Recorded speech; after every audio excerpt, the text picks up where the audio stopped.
श्री हरि। यह प्रवचन सेठ जी के द्वारा स्वर्ग आश्रम में वट वृक्ष दिनांक 16 मई 1954 को प्रातः 10 बजे दिया गया। प्रवचन संख्या 29, पैड संख्या 122। विषय सदाचार की शिक्षा। यहाँ हमारा जो आना हुआ है तो हमारा बड़ा सौभाग्य है। यहाँ पवित्र भूमि भागीरथी गंगा जी का तट है। हम सत्संग लाभ के लिए एकत्र हुए हैं, तो हमें काम, क्रोध, लोभ, मोह का त्याग करना चाहिए। मन, कर्म, वचन से इनका सभी भाई बहन त्याग कर दो। अपना जीवन सरल और आदर्श बनाओ। दूसरों के सुख का ख्याल करना चाहिए। दूसरों को बैठने के लिए स्थान देना चाहिए। दूसरों के लिए आप तकलीफ उठा लें तो अच्छी बात है। सभी को समता का व्यवहार करना चाहिए।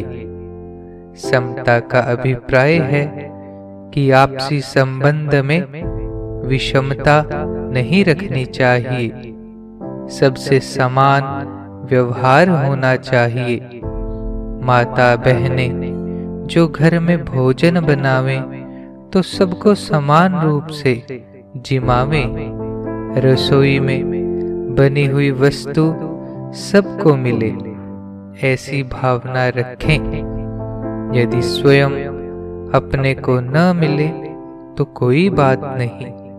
जो अपनी चिंता न करके दूसरों को सुख देते हैं, दूसरों का ख्याल रखते हैं, वे बड़े भाग्यवान होते हैं। अपने को मिले या न मिले किंतु दूसरों को दी जावे तो यह बड़ी उच्च कोटि की बात है। यदि ऐसा न हो सके तो सबसे समान व्यवहार करें। यहाँ तक कि घर का नौकर है, उसे भी घर में बनने वाली सभी चीजें देवें। भोजन दिन में 2 बार ही करें और जहाँ तक हो सके 3 वस्तु से अधिक भोजन में न लें। दूध और गंगा जल की छूट है। वस्त्र भी 2 धारण करें, एक अधो वस्त्र और दूसरा उत्तरीय। फिर अंग में गंजी आदि भी पहन सकता है। जहाँ तक हो सके जीवन को सरल बनावे, आवश्यकता कम करे। रात्रि में जमीन पर शयन करें। रोगी के लिए बिस्तर वगैरह माफ है।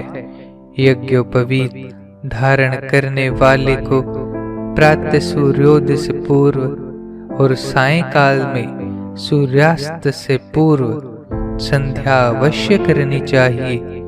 यहाँ गंगा का तट है। यह सब नियम यहाँ काम में नहीं लिए तो घर जाने पर कौन लेगा। लोभ से दूर रहो। लोभ बुरी वस्तु है, बहुत ही निकृष्ट है। किसी ने कहा कि पाप का बाप कौन है, तो कहा गया लोभ और स्वार्थ। इस लोभ और स्वार्थ का त्याग कर दो। अनेक पाप कर्म लोभ के द्वारा होते हैं। सत्कर्मों का जनक क्या है? सदाचार और स्वच्छ आचरण। स्वच्छ आचार रखना जीवन की आवश्यकता है। इससे अंतःकरण की शुद्धि होती है। मनुष्य को सदाचार में रहकर सात्विक भोजन करना चाहिए। सत्कर्मों से प्राप्त भोजन सात्विक होता है।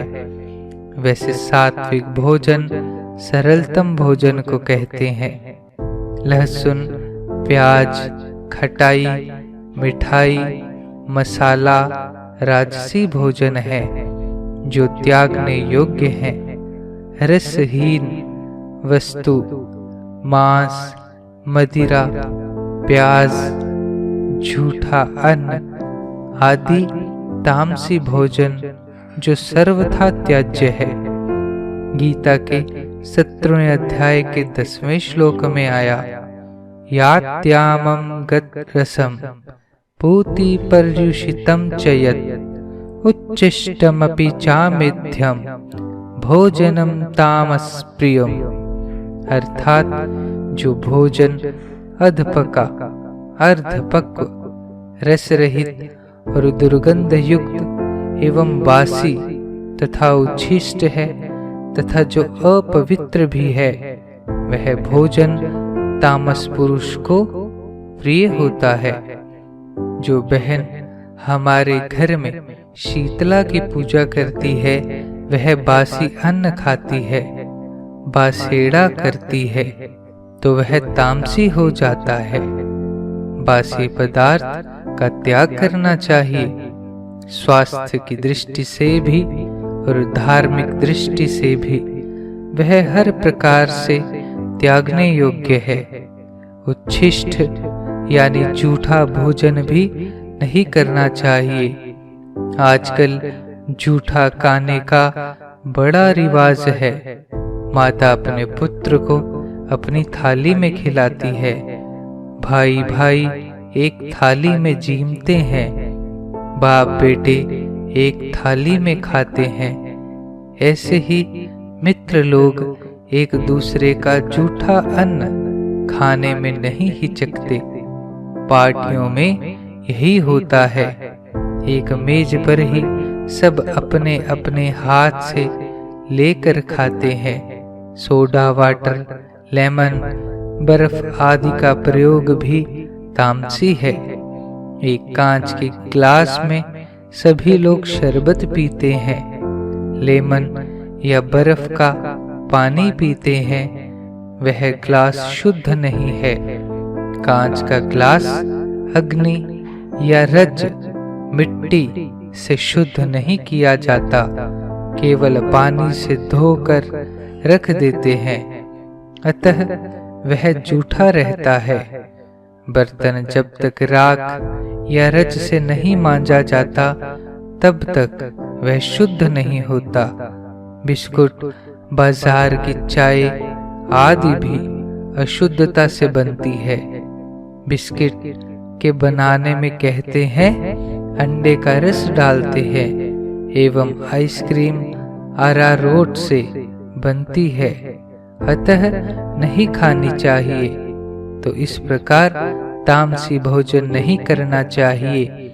ऐसे पदार्थों को खाने से तामस वृत्ति हो जाती है और मनुष्य का पतन हो जाता है।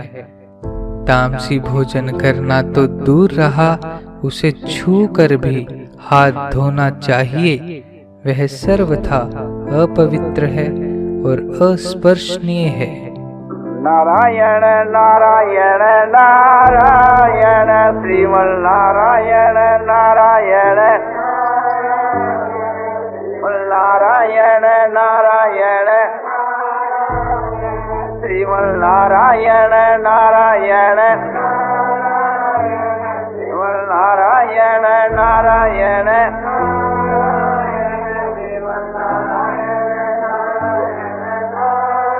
आनंदमय आनंदमय आनंदमय आनंदमय पूर्णानंद पूर्णानंद अपारानंद शांतानंद घनानंद अचलानंद ध्रुवानंद नित्यानंद बोधस्वरूपानंद ज्ञानस्वरूपानंद आनंदी आनंद आनंदी आनंद आनंदी आनंद शांति शांति शांति।